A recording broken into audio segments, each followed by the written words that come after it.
emaphambilini no-Artillery Road e-Auckland Park eGoli. Nina benkungemnyama embathe indaba zomthiba kangane kwaze kwasi umntana uGuduze Gedezela siyakhuleka nina besilo la ku-SABC 1 ngabe ngenza iphutha elikhulu uma ngakushiya ngaphandle nawe mbukeli wethu osibuka ohlelweni lwethu olusebenzisa ubuchwepheshe besimanje i-DTT ithimba leindaba zesiZulu seliyididiye okwami nje ukuphakela zona nazi eyinohlonze kusihlwa nje. Izinto enizivezela sizawuzi-adressa ngoba yonke indawo la sihamba khona la siba nembizo khona kuba nalento ye-follow up. Namhlanje imbizo kaMengameli wezwe uCyril Ramaphosa ibibanjelwe eMnambithi lapho izakhamuzi ikhale ngokwentuleka kweyinsiza kahulumeni kumasipala wesifunda uthukela. Better. We have to make sure that they stay. Does not support the allegation that the president's financial interest in game or cattle farming at Palapala Farm exposes him to any situation involving the risk of a conflict. Amaqembu ezombusazwe i-ATM kanye ne-DA athatha uphosela inselelo umbiko obambe njengomvikeli womphakathi nokumbiko mayelana nokwebiwa kwemali engamadola asemelika eplazini likaMengameli wezwe uCyril Ramaphosa. Obambe njengomvikeli womphakathi ke u-advocate Kholeka Gcaleka uthole uMengameli Ramaphosa engenaqala kulolu daba. We have to make sure that they get better. We have to make sure that they stay competitive. And the competitive nature comes with wanting to be in their starting lineup. Umqeqeshi wabanyana uDesiree Ellis uthi akekho umdlalo okunesiqiniseko sokuthi uzovula umdlalo emqhudelwaneni wendebe yomhlaba yeFIFA ezobanjelwe eAustralia kanye naseNew Zealand. Xhumana nophiko lwezindaba ze-SABC sithinte uma ufuna ukusazisa noma ukusiluma indlebe ngodaba oluthile noma ingqinamba eyikhungethe umphakathi wangakini ungasishayela kule nombolo ethi 011 714 6133 noma usithumele i-email ku-news@sabc.co.za. SABC News izwi lakho sizimele asithathi hlangothi.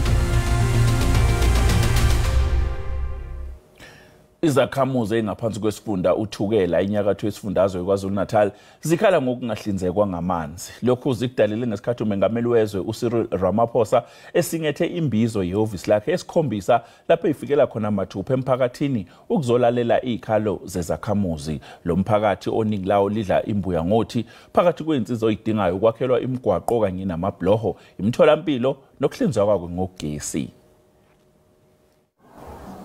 Uthukela kuyisifunda esisemnambithi enyakatho eKwaZulu-Natal sibalwa nezaqo ebubha kulesifundazwe kwazise izakhamuzi ezakhele lesifunda esengamele omasipala abathathu zibhuqwa indlala. Ukugqaqana kwemizi kuholela ekutheni kube nzima ukuba zihlinzekwe ngogesi, zakhelwe nemigwaqo eyenza kube lula kufinyelela emitholampilo nasezikoleni, kepha kunakho konke lokho zikhala ngamanzi. Bengizocela kubaba wethu ukuthi mina njengami nje anginawo amandla ngisalukazi angikwazi ukuyokha amanzi kuda amanzi. Bengicela kubaba wami ukuthi ngeke ngipheni uJojo okwani ngizokhongozela leyo mvula ngiyathanda nokulima angikwazi ngizothelela ngani kodwa ke bengicela kubaba ukuthi engizwele esayicela lapha endaka emhlonga mvula ehlanganisa umnambithi nothukela kusukela ngo99 kaze namanje iphumelele. Sicabanga sesicabanga ukuthi kusho ukuthi masicela baveli babhale phansi masiqeda ukuvala eminyango sihamba bethathele lo phepha belilahle edustbin. Umnyango wezamanzi nenhlanzeko uthi ziyaqhubeka izinhlelo zokuqeda izingqinamba zamanzi. Kuningi ukuhlukumezeka kwabantu lapha othukela ngendaba yamanzi. Esakwenza ke ukuthi sihlanganise siphume neplan ya wonke labo masipala abathathu okufaka phakathi nayo iAlfred Duma kodwa sizocover yonke le district. Mangiqale ke ngokuthi emva kwalokho sesivumelene kahle nomhlonisho uNkadimengo ukuthi izinto zemicimbi yamanzi ngoba ikomasipala ayisesosebenza kahle sobabili naye.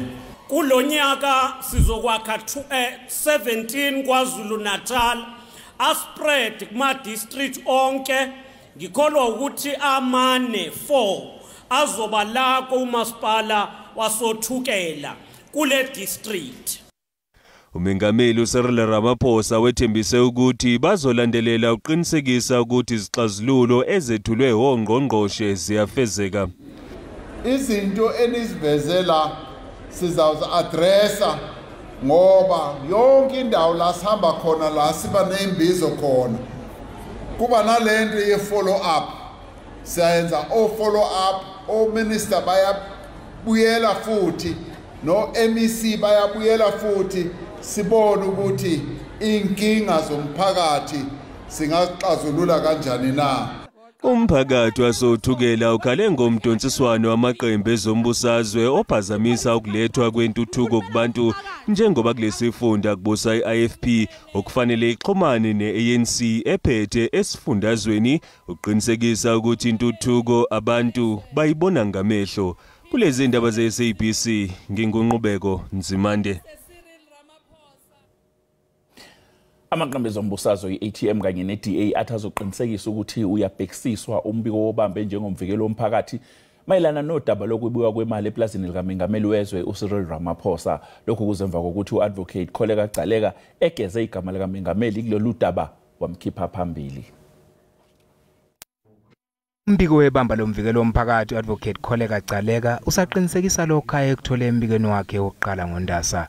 Uthena kuba umengameli uCyril Ramaphosa kunguye yedwa umnikazi wenkampani intabanyoni eBetty Plaza ubengayibandakanyi kangaka ekuphatheni kwaleli plaza njengoba icele 40 nje isebenze ikhona kuleli plaza kanye nomphathi.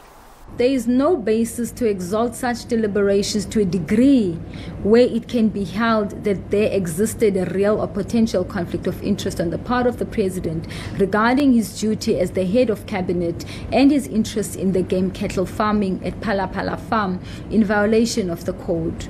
Thus, no evidence could be found to underpin a finding or a conclusion that the President's comments or utterances in the regard were a continuous act to be considered or construed as active involvement in the business or paid work. Nokho Gcaleka uthola inhloko yobiko lwezokuvikela uJenene omkhulu enephutha ngokuhluleka ukubika udaba kubaphathi njengoba abika icala lokuqhekeza nokweba emaphoyiseni. Determining the standard that members of the PPS, namely General Roeder and Sergeant Rukoto, should have complied with, hereby the following remedial action in terms of Section 182(1)(c) of the Constitution is taken. The Minister of the South African Police Service must take note of the findings of maladministration and improper conduct against the SABC as highlighted in this report. Lombiko kamvikelo womphakathi uza sekudlula isikhathi esingaphezulu kwenyanga eziyisithupha ithimba eliyimele lakhe iphumbiko ngalolu daba. Lona lathola ukuthi kungenzeka ukuthi umengameli wepolice sifungo sakhe ngokuhluleka ukubika ngobugebengu obenzakala eplazini lakhe. Amanye amaqembu ezombusazwe asephawulile ngombiko wobambe njengomvikelo womphakathi. In this report on review because we now have two conflicting reports. Earlier this year, an independent panel headed by a retired judge and senior advocates found to the opposite, that the President did indeed have a case to answer, the very same case that the public protector has now exonerated the President with. It is also curious that she finds Mr. Roeder guilty of investigating the theft of the dollars from the President's private residence at Phala, but does not accrue any responsibility to the President himself. How can it be that the two meetings where Mr. Roeder was clearly reporting to the President, both on the overseas trip and at the Hyde Park home, that over as acting public protector, Advocate Gcaleka has demonstrated that she was there to protect the interest of the President as well as of the senior ANC leaders. Therefore, we are not shocked nor surprised by the report that she delivered today. The findings of the acting public protector that President Ramaphosa did not violate any of the rules in terms of the ethic code of the office of the presidency must not be interpreted as if he did nothing wrong. As the African Transformation Movement, we would like to categorically reject the legally unsound report just issued by the acting public protector. This report, which has been presented to the public, will not withstand even the slightest legal scrutiny. Umnyango wezobudlelwano namazwe omhlaba uqinisekisile ukuthi uyaqhubeka umsebenzi wekhomishana esingulo umengameli wezwe ukuphenya ngeinsolo zomkhumbi waseRussia okusolwa ukuthi oqhinqe olwandle eSimonstown esifundazweni Western Cape uzolanda ikhali zempi ngonyaka owedlule. The government's position, and in particular, the uploading of munitions to a sanctioned Russian cargo vessel in Simonstown will be perceived in the context of that legislative requirement has yet to be determined. Iwona lamazwi enkulumo aholela ekutheni umengameli wezwe uCyril Ramaphosa asungule ikhomishana yesikhashana ezophenya ngokujulile lezi insolo. Ijaji uPhinias Mojapelo uyena ohola phambili uphenyo lwekhomishana. Uhulumeni waseNingizimu Afrika usagcizelela namanje kwelokuthela kuleli alikaze ligunyaze ukuthengiselwa kweRussia ngezikhali zempi. The independent inquiry that the president has instituted, led by a retired judge on the matter of Lady R, is working, is currently doing its work. We've made the call, by the way, previously, that anybody that has evidence, including those who are making noises, must come. Can I tell you, to date, 0 has been provided to the independent inquiry. Usihlalo wekomiti elibhekela ukuthengiswa kwezikhali zempi unxuse ukuthi kunikezwe ithuba elenele ikhomishana okuyiyona ezoletha umbiko ogcwele ngalokho ezokuthola. The inquiry is ongoing. I did appear there. We should await Judge Mujapelo to actually conclude that work, which he will report to the president. Umbiko ophelele wekhomishana kulolu daba ngenzeka ube nomthelela othile ngobudlelwane phakathi kweNingizimu Afrika kanye nezwe laseMelika. Sisathi qowe itolo kanti uma ngabe sibuya sizokuphathela udaba oluthe. They did not bath because they have to be there waiting to register. Kulindele ukuthi iqale ngehora lesishaka lolunye ebusuku ingqungquthela yokuqoka ubuholi bophiko lwentsha ye-ANC ngemva kokuphazamiseka kokubhaliswa kwethunywa. Lolo daba mbukeli lungelinye lezindaba esobe sikuphathele zona kwakho ukuthi uqhubeke uhlale nathi.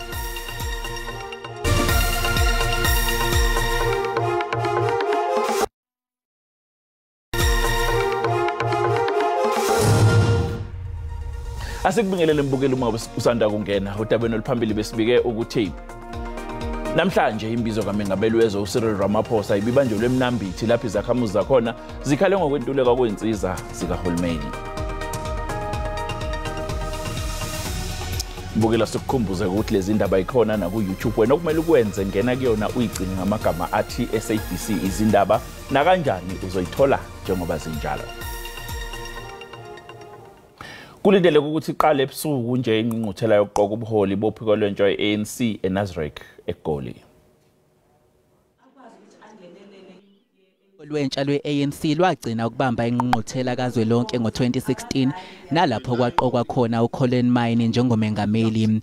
Kule mpelasonto amabombo ezobe libhekise eNazareth kepha-ke kube nokubambezeleka ngenxa yezinselelo ezifana nokungaboni ngasolinye ngaphakathi kulolu phiko. There are some challenges with regards to which delegates are legitimate or not. However, the ANC, which is assisting us with registration, is quite patient and wants to make sure that the process is credible and democratic. The main issue here is that, remember, these comrades came yesterday. They did not bath because they have to be there waiting to register.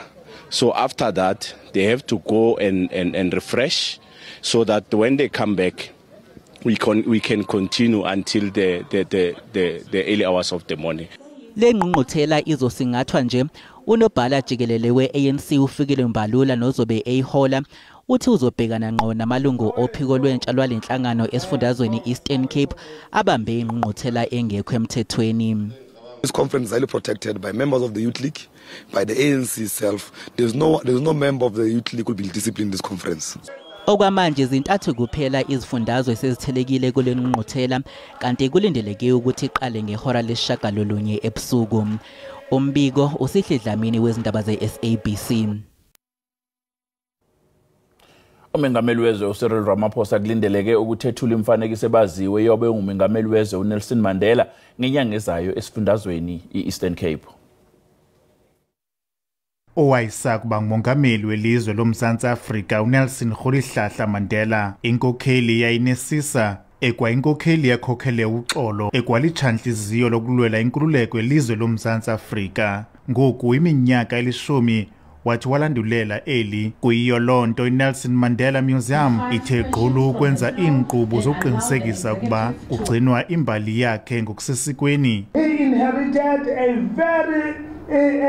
nation that was mistrusting each other. He inherited a nation that was so disintegrated, and he stood in the center of everything else to say that I am sacrificing everything that I would want to have and ensure that this nation and the coming generation of South Africa, we are free. Ingqonyela yeNelson Mandela Museum ithi ikhathazekile ngokusetyenziswa kwegama likatata uNelson Mandela ngeenjongo zokuzuza kwezopolitiko. Abahlali bommandla waseQunu bathi bafuna ingcwaba likatata uNelson Mandela livuleleke kuluntu lalo mmandla khona kuze bakwazi ukwamkela abakhenkethi abasuka kwiindawo ngendawo ingakumbi kumazwe aphesheya nabafuna ukubona apho utata uNelson Mandela wathi watyalwa khona. Anokusilibala manditsho siyalibaleka abahlali. Ngcwaba likatata asilazi noba silikhomba nje kwakuthiwa liphaya. Ngale nyanga izawuqalwa uJulayi kulindeke kuba iNelson Mandela Museum yandise ezinye indawo ezingamagugu kuquka iOR Tambo Garden of Remembrance kumhlaba wasenkantolo eMbizana kunye neIngquza Hill Memorial Site kummandla waseFlagstaff. Dinkululeko Nyembezi indaba ze-SABC eMthatha. Bazobhema bakholwe abathandi bezobuciko abazoba ingxenye yomkhosi wezobuciko waminyaka yonke iNational Arts Festival eMakhanda. Abathandi bobuciko badele amakhaza ashobisa umkantsha ukuze babe ingxenye yalomkhosi waminyaka yonke kanti namaciko enze izibukwayo ngomsebenzi wawo. Lo mkhosi awugcinanga ngokunandisa nje kuphela kepha uphinde wavula namathuba emsebenzi angaphezulu kwezinkulungwane ezimbili. This year we are back, we are fully live. There are queues, there are kids here for the schools festival. The schools jazz festival is underway as well. Wezokuhlunyeliswa kwezimilo nawo ukhanyise ngemisebenzi yenziwe yiziboshwa. Our mandate, the core, is to ensure that these offenders, when they leave our facilities, as per release, they get integrated back into communities. And the best way of doing that is for them to have the basis on which they can build their lives from the economic front. Amaciko ezethameli kanye nabadayisa kulomkhosi banemibono ehlukene ngesasasa lawo. For me, like, I always enjoy coming here, so for me, I feel that spirit. I feel the festival spirit, and most of the people I speak to, they're very, very receptive to coming to watch shows and stuff. I think now, for some reason, because there's not a lot of money around, and people are unable to go all over the show just for a festival maybe. Ngonyaka ozayo lo mkhosi uzobuhlanganisa iminyaka engama-50 selokhu wasungulwa.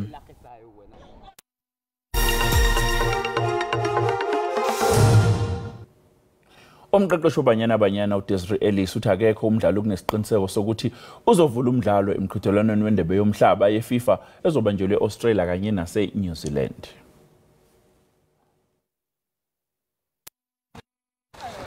Umdlalo ogcina webanyana izobhekana kuwo nomakhelwane eBotswana ngaphambi kokuvulathelela kuleli kuyobamba iqhaza emqhudelwaneni wendebe yomhlaba weFIFA ongelinye ithuba leqembu lokuba lizilole okugcina. We have to make sure that they get better. We have to make sure that they stay competitive. And the competitive nature comes with wanting to be in their starting lineup. Because I'm sure when you go to the World Cup, you don't just want to be sitting on the bench. You want to make sure that you start. And I think that is where the competitive edge is going to come, where players are going to raise their hands. kuzobe kungokokuqala emlandweni ukuthi emqhudelwaneni yendebe yomhlaba yabesifazane kube namaqembu angama-32 iBanyana ibheke kufinyelela esigabeni somkhumulajizi. Our first and main focus is on Sweden. We can't look at the other teams already and plan for that. We have to take it one game at a time. Yes, there are certain things that we are aware of and what they're going to do. Kulo mqhudelwano iBanyana izobe ibheke nokuqinisekisa ukuthi ihlaba umxhwele ukuzibeka ethubeni lokusengatha umqhudelwano wendebe yomhlaba ka-2027. Yes, South Africa is bidding for 2027 FIFA World Cup.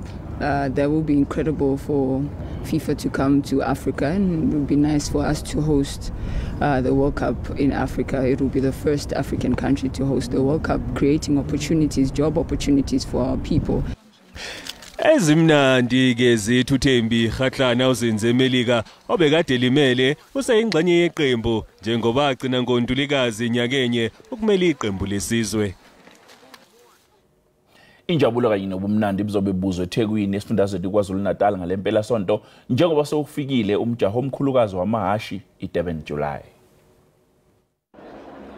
Umjaho wamahashi iDurban July ngomunye kwemkhulukazi eAfrika njengoba uhanjelwa zinkumbi zabavakashi abaqhamuka ezindaweni ezikude naseduzane. Le ndumezulu yosuku ifaka igidi ezibalelwe emakhulu zamarandi ngempela sonto nje iyodwa. Kuphinde khandeke ngawo namathuba emisebenzi evile inkulungwaneni. We had 114 mils of rain in a 12-hour period recorded earlier in the week, but fortunately this race course drains quite well. It will be slightly soft underfoot, but we've had sunshine ever since. So yeah, praying for a nice sunny day tomorrow as well, and yeah, we should be all ready to go. Sekuyoshiyana ukwenzake kumaphanta ngokuthi iliphi eliyodla umhlanganiso. Minyaka yonke likhona ke lisuke lithwelwe ngeqoma. Our favourite is See It Again. He's the champion-elect 3-year-old. He's won 2 Group 1s leading up to the Hollywood Best Durban July, so he's favourite. Iyobe ingapheleleke iDurban July ngaphandle kwenqephu nokungangatshazwa nakancane ukuthi nakulonyaka zizobe zishiyana ngomshefezo. Most colors that will be used will be more purples, more silver, more out of this world, like very spacey. Right, robotic, a lot of reds, a lot of neons as well, but something bright. Amaphoyisa omkhandlu weTheku azobe etshalwe enxa zonke nedolobha ukuqapha isimo nokuphepha kwezihambeli.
Ake mbukeli siyaguqa bese kuphathele zona umzukulu kaNomazinyane useyavalelisa kuze kube ngokuzayo sake